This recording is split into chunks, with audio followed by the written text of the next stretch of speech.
अंधेरी नगरी चौपड़ राजा, बहुत कहावत सुनते आए बचपन से आज तक। इस दौर में ये हमको नज़र आया कि साहब ये जो जब से हमने पब्लिक पावर प्लेटफॉर्म से ये कोविड-19 के बाद हमने स्टार्ट किया, तो इसका पर्पज़ यही था कि हम जो हमारे आगे पीछे जो घटनाएं घट रही हैं इनका एनालिसिस किया जाए, तबसरा किया जाए और आपके साथ कोशिश की जाए कि रोज़ थोड़ी देर के लिए रूबरू हुआ जाए और आपकी समस्याएं जो हैं कम से कम ये जनता तक, आम जनता तक पहुंचाने की कोशिश की जाए, क्योंकि ये नेशनल मीडिया का मसला नहीं है। मैं पहली बार अपनी ज़िंदगी में सुन रहा हूँ कि नेशनल मीडिया की थू-थू हो रही है। नेशनल मीडिया को गोदी मीडिया कहा जा रहा है। नेशनल मीडिया को क्या नहीं कहा जा रहा है, ये तो लानते पड़ने वाली बात है, उल्टे बांस बरेली को। तो ये ऐसा कोई किस्सा बन गया है। लेकिन हमने जो पब्लिक पावर की तरफ से, मुझे ये नहीं पता कि हम किस मंजिल तक पहुंचेंगे और क्या ये इसकी मंजिल है, लेकिन ये हमारी मंजिल और मंशा ज़रूर है कि आपकी प्रॉब्लम और आपके मसाइल हम वहाँ तक ज़रूर एक्सपोज करेंगे जहाँ तक ये जा सकती है और जहाँ तक आपकी मंजिल है। मंजिल मिले ना मिले इसका गम नहीं, मंजिल मिले ना मिले इसका गम नहीं, पर मेरा कारवां इसकी जुफ्तजू में तो है। इसलिए मेरी जो सोच है, मेरी जो दृष्टि है, दृष्टिकोण सोचने का है, वो है कि आम आदमी की बात जो है वो सरकारों तक पहुंचनी चाहिए। और सरकारें आज की जो है वो गुंडागर्दी पर हैं, वो इस नीयत पर आ गई, जो फार्मर्स के एक्ट्स तक जो है वो आप देख रहे हैं कि पूरी दुनिया इस वक्त, मेरी अपनी होशोवास में ये पहली बार इतना बड़ा आंदोलन हुआ है जिसको खालिस्तानी आंदोलन कहा जा रहा है, जिसको कुछ पाकिस्तानी कह रहे हैं। ये जेन्युइन आंदोलन है इस वक्त जो चल रहा है।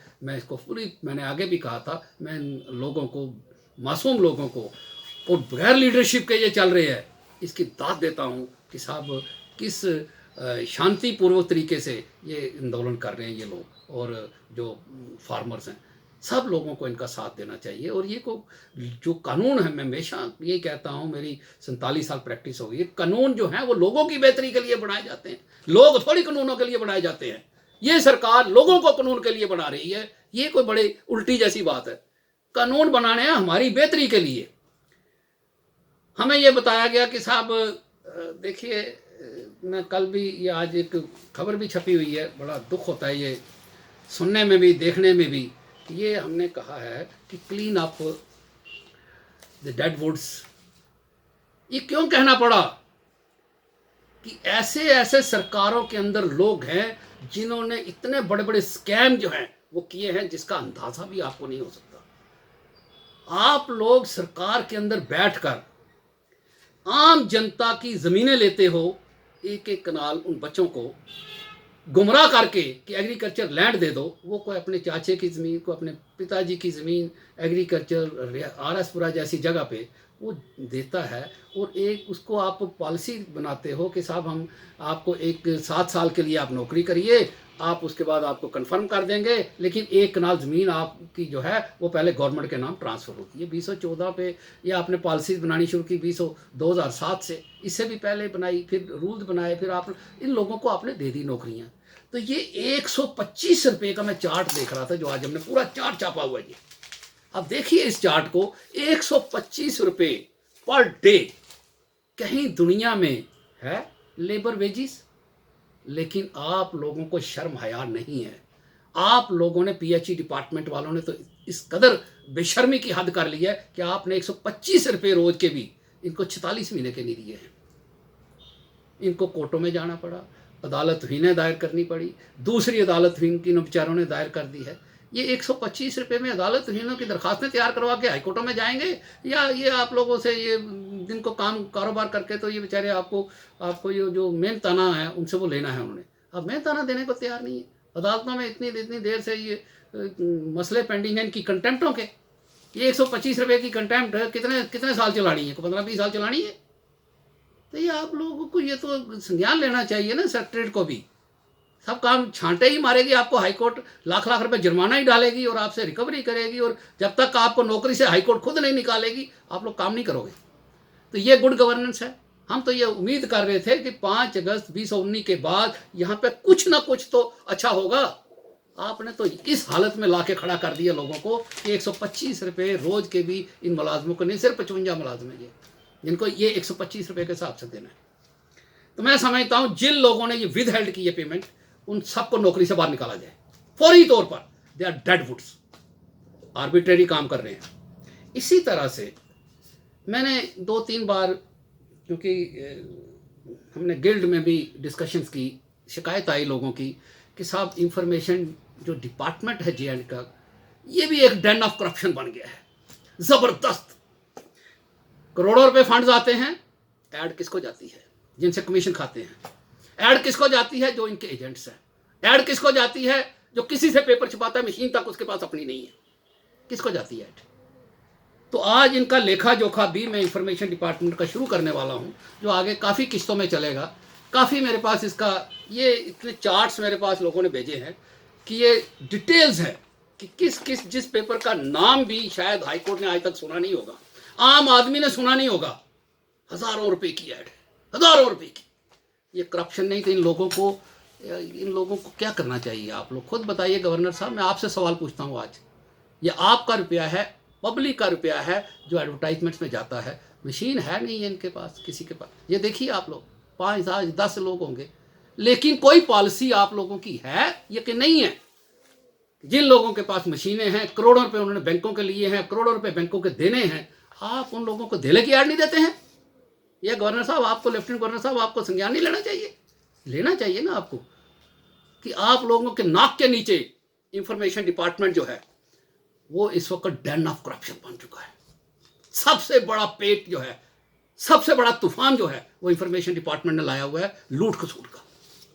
तो ये इनकी लिस्टें जो है मैं आइंदा आने वाले इश्यूज में शुरू करूंगा और इनको टोटल एक्सपोज करेंगे हम, और ये डिमांड करेंगे कि जिन जिन लोगों ने ये आज तक इस डिपार्टमेंट के अंदर लूटा है उनका सारा हिसाब किताब लिया जाए, और ये रुपया जो है ये किस तरह से डिस्ट्रीब्यूट होता है डेली।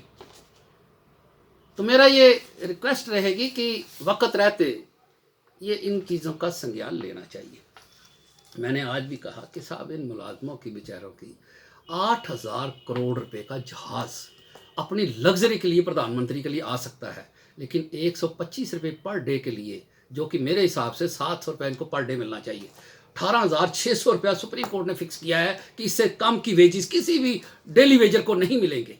तो ये आप क्या कर रहे हैं? आप इनकी ब्लड सक कर रहे हैं। ब्लड सक करने के पास इनके साथ बेईमानी कर रहे हैं। इसी तरह से इंफॉर्मेशन डिपार्टमेंट भी कर रहे हैं। करोड़ों रुपए बैंकों के देने हैं बेचारे लोगों ने, लेकिन आप लोग हैं कि आप लोग अपने अपने रिश्तेदारों को, आप लोग जो कुछ ऐसे लोग आपस में फेवरेटिज्म चल रहा है जिसका हिसाब कोई नहीं, आपको पूछने वाला कोई नहीं। तो मैं ये आज लेफ्टिनेंट गवर्नर साहब से बिफोर आई मीट, मैंने टाइम मांगा है, मैं गवर्नर साहब से मिलने वाला हूं, और ये सारी बातों का संज्ञान मैं उनके नोटिस में लाऊंगा। नहीं लाऊंगा तो फिर मैं अगर ये नहीं सरकार उठाएगी तो इसको हम कोर्ट में घसीट कर लाएंगे, और ये कोर्ट से ही फिर ये हम अल्टीमेटली सारी चीज़ें देखेंगे। लेकिन इसके लिए भी एक सब लोगों को अपनी जगह एक मूवमेंट चलानी चाहिए कि साहब हर आदमी का, हर शख्स का ध्यान रखना चाहिए कि साहब इतनी लूट खसूट मत करो कि लोग तंग हो जाएं और लोग आपका बैंड बजा देंगे सड़कों के अंदर। तो ये मेरी इस्तवा रहेगी कि साहब आप लोग वक्त रहते डेड वुड्स निकालिए। इसी तरह से आपने पिछले दिनों में टाइम्स ऑफ इंडिया में, बाकी जगह पे सब ने पढ़ा कि साहब एक जज को, सेशन जज को एक हाई कोर्ट जज सिफारिश करता है कि बेल मत लेना। अरे क्या हो गया है सिस्टम को? मैं दाद देता हूं, my salute to you that session जज, कि जो जुडिशियल ऑर्डर में इसको रिकॉर्ड करता है। तो बस आगे क्या होना चाहिए? बस इतना काफ़ी है? क्लीन अप नहीं होना चाहिए सिस्टम? जिस जज ने ये बात कही हाईकोर्ट की, वो आइडेंटिफाई नहीं होना चाहिए? क्या उसको जम्मू कश्मीर से ट्रांसफर नहीं करना चाहिए? अगर उसने एक केस में किया, वो 50 केसों में और करेगा सिफारिश, फिर वकीलों की ज़रूरत ही क्या है? ये बेचारे फुड़ी डार के जलमेरिया साहब हमारे बैठे हुए हैं आज 75 दिन से कि हमको अंदर जाने दो। क्या ज़रूरत है जलमेरिया साहब आपको और बाकी वकीलों को अंदर जाने की कोर्टों में? देख लेंगे ना, केयर कर लेंगे ना, ये केयर हो रही है ना। You are taken care of, your cases are also taken care of. और सेशन जज को किसी ने सिफारिश करके काम करवाना है। इसके बाद भी अब मैं बताता हूँ आपको, कैट में आपने देखा था कि साहब अभी जजमेंट अनाउंस नहीं हुई है तो गवर्नमेंट के पास इंप्लीमेंट भी हो गई। क्या हुआ उस केस का? क्यों वो पब्लिकली नहीं, जो पब्लिक डोमेन में आएगा सारा केस हम लाएंगे। और हम ये भी देखेंगे कि साहब जो लोग इसमें इन्वॉल्व हैं, चाहे वो जज है, चाहे वो कैट का मेंबर है, चाहे वो कोई भी है, ये हुआ कैसे, ये फ्रॉड हुए कैसे। तो मैं ये समझता हूं कि ये जो संज्ञान लेने वाली बातें हैं, लच्छेदार बातें करनी नहीं है, आप करके दिखाइए। मैं सल्यूट करता हूं पंजाब हरियाणा हाईकोर्ट को, चीफ जस्टिस साहब जहा साहब को, जिन्होंने 16 जजों के खिलाफ एक्शन लिया है सबऑर्डिनेट जुडिशरी के। 2 जज तो वो उन्होंने निकाल दिए, 2 को सस्पेंड कर दिया, 2 के खिलाफ इंक्वायरी चलवा दी है, जिसमें मैंने कहा था पठानकोट के सेशन जज जो रसाना मर्डर केस भी ट्राई करते रहे। तो ये जो है ना, justice should not only be done but must seems to be done. ये सारे दायरे जो हैं, अब वक्त आ गया है कि इन दायरों को, जो बड़े बड़े पेट हो गए हैं, जिन पे लगाम लगाने की ज़रूरत है। तो मुझे तो बड़ी उम्मीद है कि चीफ जस्टिस साहब बिंदल साहब जो हैं, इन्होंने पीछे भी किसी को नहीं बख्शा है, और मुझे पूरी उम्मीद है कि आगे भी वो किसी को बख्शने वाले नहीं हैं जब तक यहाँ पर हैं। और जिस भी हाई कोर्ट में जाएंगे उसको क्लीन अप ज़रूर करेंगे। इतनी उम्मीद मुझे जगती है कि उनके साथ कि साहब वो ज़रूर एक्शन लेंगे, और जाते जाते वो कम से कम जिन लोगों ने ये ऐसे किया है, ये गंद डाला है, उस गंद की सफाई के लिए कम से कम वो थोड़ा झाड़ू ज़रूर मार के जाएंगे, ताकि आने वाले लोगों को justice should not only be done but must seems to be done. इसी तरह से ये मैंने सब दायरों के अंदर थोड़ा सब जगह आप देखिए कि क्लीन अप करने की ज़रूरत है। तो इसी तरह से लेफ्टिनेंट गवर्नर साहब जिस दिन आए थे, तो उन्होंने ये कहा था कि ज़ीरो टॉलरेंस ऑफ करप्शन। तो कहाँ है ज़ीरो टॉलरेंस? यहाँ तो हर जगह शुरू हो गई है, आपके नाक के नीचे ही शुरू हो गई है। आपको लिस्टें मैं बता रहा हूँ सारी। सिर्फ वह बात इतनी है कि हम आपके साथ मिलना चाहते हैं, हम आपसे टाइम मांगना चाहते हैं। आप कब टाइम देंगे वो आप अपने कन्वीनियंस के मुताबिक हमको बताइए, हम कब आपसे मिल सकते हैं, और कब आपको बाकी डिपार्टमेंट्स की, इस डिपार्टमेंट की, और आपको पूरी लिस्टें देंगे हम कि कौन से बड़े बड़े मगरमच्छ हैं जिनको पकड़ने की ज़रूरत है। उनकी इन्वेस्टिगेशन करवाइए, फौरी तौर पर करवाइए, विद इन टाइम करवाइए, और इनको सलाखों के पीछे फेंकिए। शुक्रिया, मेहरबानी। चर्चा हम जारी रखेंगे पब्लिक पावर में। आप शेयर करते जाइए, आप लाइक करते जाइए, क्योंकि अब सोशल मीडिया ही है जो इन सबको एक्सपोज करेगा, particular to information department. Thank you very much.